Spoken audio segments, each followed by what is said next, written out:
It's Sarah No Support Workers podcast. I am your host, Sarah. I am doing a solo episode today on a topic that I really enjoy talking about. And I hope you don't mind using ChatGPT in everyday NDIS support, how we can do that. So let's run straight into this. We're talking all things about ChatGPT AI and how to work that. And I know you guys are probably maybe a little bit scared in a way because using technology like this for our support workers hasn't always been our priority as support workers. It was kind of something, we know we have to do, but it's not something in our forefront of how to use it. And when I talk about this, I'm not talking about it in like a robots take over Skynet over the world type of way. It's real. It's everyday support workers and the way that we are using it.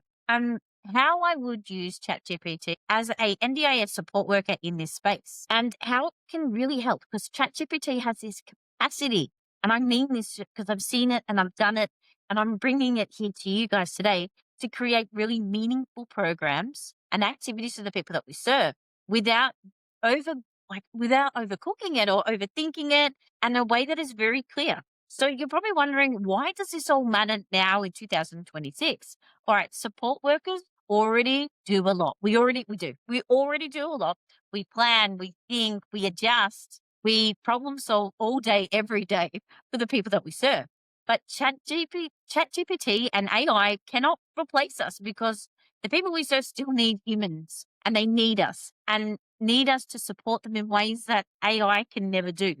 And I want you guys to think of ChatGPT as like having another brain, like having a second brain, a planning buddy, somebody you can bounce ideas off. You're still human and you're still the relationship.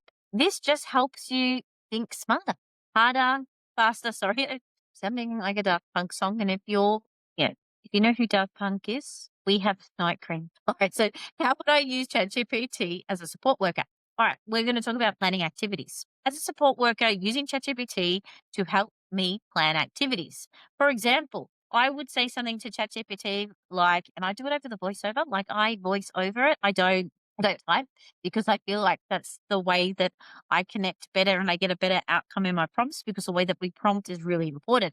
So I would write something or, I'd say over the dictation, hey ChatGPT, can you help me create together 3 community activities for a person with, and you can put disabilities down if you need to, or you can put down the person's preferences and their excitement and what they will get the most out of. And boom, ChatGPT will give you the ideas. And remember, you can ask it more than one prompt and ask it to elaborate and to work with you. Think of it as you guys are a pair, like you've got your own VA.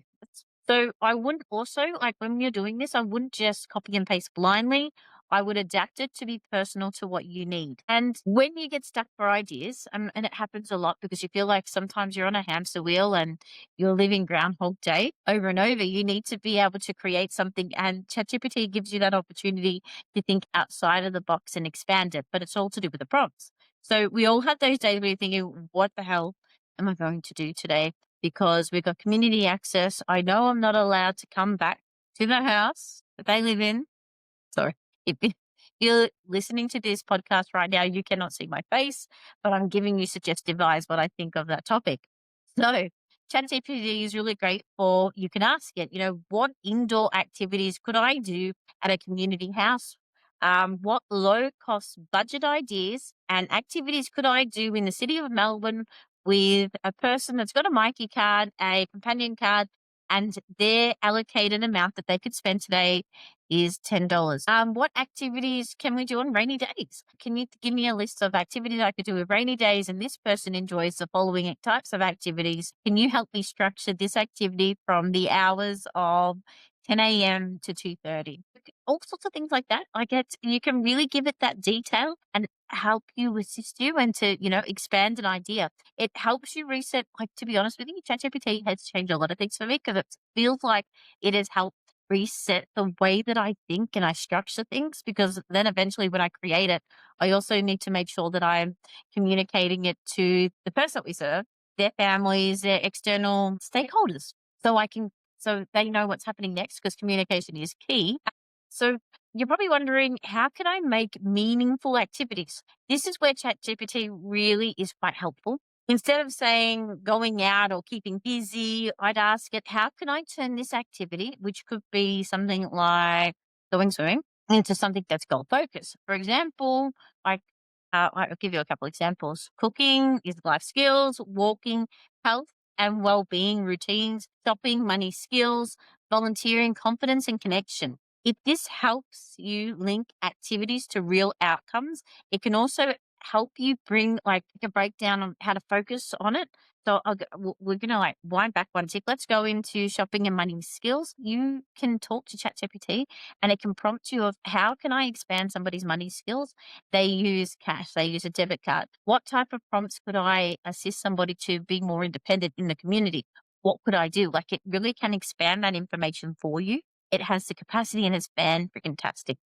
Yep. All right. So creating activities, not just for time filling. This is really important, guys, because I'm speaking to you support workers. The reason why this is so important is because at the end of the day, an NDIS participant has a an NDIS line that they use to get support off you. And if they're using that line to get support off you, let's just say, I'm going to give you a ballpark figure. Let's just go, it's $76 an hour.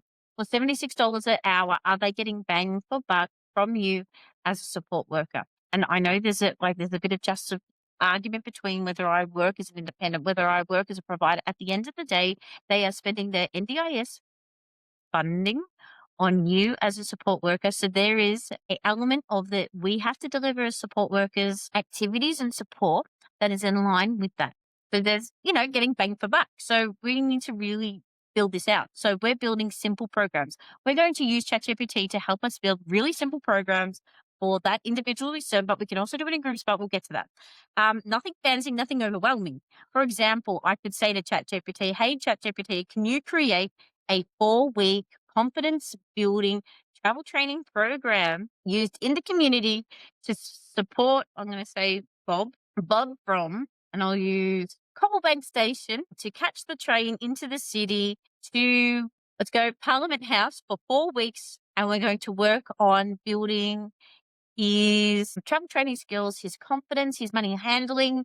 How can you give me some structure? Can you break this down week to week? Like maybe week 1 is getting confident and being comfortable. Week 2 might be trying something new, like we might get off at a different station or something like that, or sitting in a different carriage, depending on the person. This is all person based, yeah? Week 3 is building that independence. So we're slowly, as support workers, bringing ourselves back for this person to be main character and to be as independent as possible. Week 4 might be we get to reflect on what's going and what's not working. Or it might be the opposite part where we get to celebrate because Bob is able to catch the train from Cobblebank Station to Parliament and back again independently. Hooray, that's what we want. And then we can really tailor it down to a person and break it down week to week. But the great thing is also from that information, you can give it to Bob and his family or his support so they know what's going on. So we're all in this together. Wildcats, sorry. One too many High School Musical. I'm showing my age today. All right. So you're probably wondering supporting different interests. So people like different things. We all do, right? So how can ChatGPT plan around what a person wants? Like they're being different. If it's sports, if it's art, if it's music, if it's animals, if it's food, if it's a social group, you can ask it for ideas that matches a person's interests and abilities. And that's how supports become really personal. So it could be, guys, can you create a community access program for Teddy who really enjoys animals and going to petting zoos, going to lost dogs homes, so it can actually create all those things. So you're probably wondering next, Sarah, using ChatGPT for support worker life, how can I do it? Yes, you can do it to assist you to write your progression notes or your journal entries as such. ChatGPT can help you with the wording.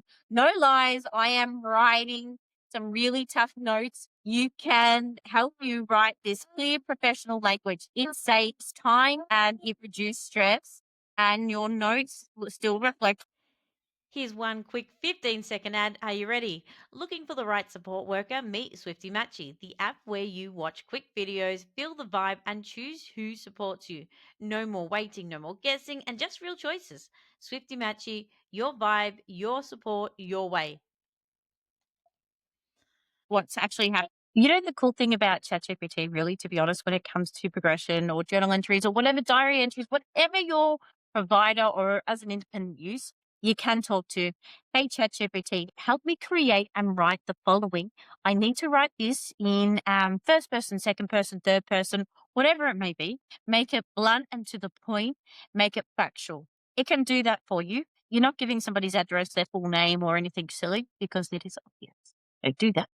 Also, the cool thing about reflecting on shifts, sometimes I even use it for reflection or I talk to ChatGPT. This has occurred. What action should I take? What is wording that I should use? Like I can ask it for some feedback as well, and it can give me some feedback. Like we created these notes together in ChatGPT. Can you give me some criticism or some feedback on how I can improve it so I can write really cool things for the person that we serve so they, have got some really cool information behind them about the goals that they're succeeding.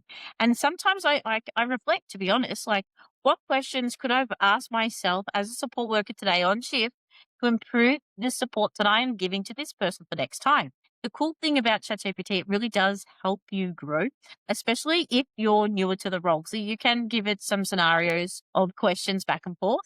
But I want to be very clear, guys, because we need to the importance of boundaries. Quick reminder, and it does matter. ChatGPT does not replace training. ChatGPT does not replace supervision. ChatGPT does not replace policies, and ChatGPT does not make decisions for you. These are all actions that you make as a human being.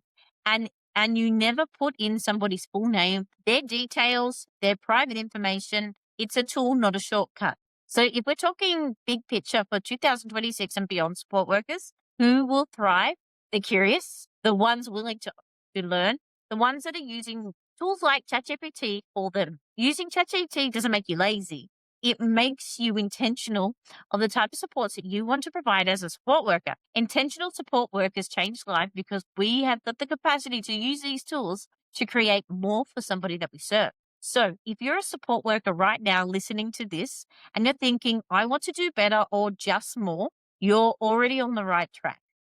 Your your energy, your tools protect your energy, create meaning because your work really does matter. So thank you so much for listening to today's one about ChatGPT. Bye for now, support workers, until we meet again.